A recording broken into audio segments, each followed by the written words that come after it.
আসসালামু আলাইকুম। আমি আপনাদেরকে দেখাবো কীভাবে দ্রুত স্ক্রু মারা যায়। স্টিল শেডের উপর এরোপ্লেন স্ক্রু মারতেছি 1 মিনিট 25 সেকেন্ডে আলহামদুলিল্লাহ 20টা স্ক্রু মারতে সক্ষম হয়েছি ইনশাল্লাহ। যদি একটু কয়েকটা সমস্যা হচ্ছে, দুটো সমস্যা নাহলে আরও মারতে হবে।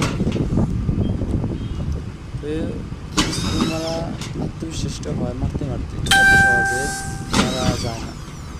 কারণ যেমন আমার চ্যানেলে আরও ভিডিও আছে নতুনরা কীভাবে মারে, অনেক টেকনিকে স্ক্রু মারতে হয়।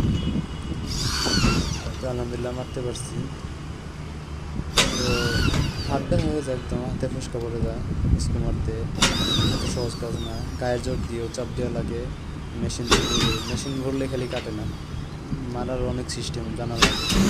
চাপ দিলে শীটটা কাটবে, পার্লিন কাটবে, কারণ শীত ছিদ্র হয়ে পরে আবার পার্লিন ছিদ্র হবে। তো আত্মবিশ্বাস মারতে হয়। সবাই তো মার্কেট থেকে কাজে শিখে আসে না, আস্তে আস্তে সবাই শিখে। তো আমার চেয়ে অনেক আছে, আমার চেয়ে বেশি মারতে পারে, অনেকে আছে আর আছে আরও বেশি মারতে পারে। তো আমি এত যতটুকু পারছি ততটুকু দেখাইতে পারছি আলহামদুলিল্লাহ। আমার চেয়ে অনেক বেশি মারতে পারে অনেকে।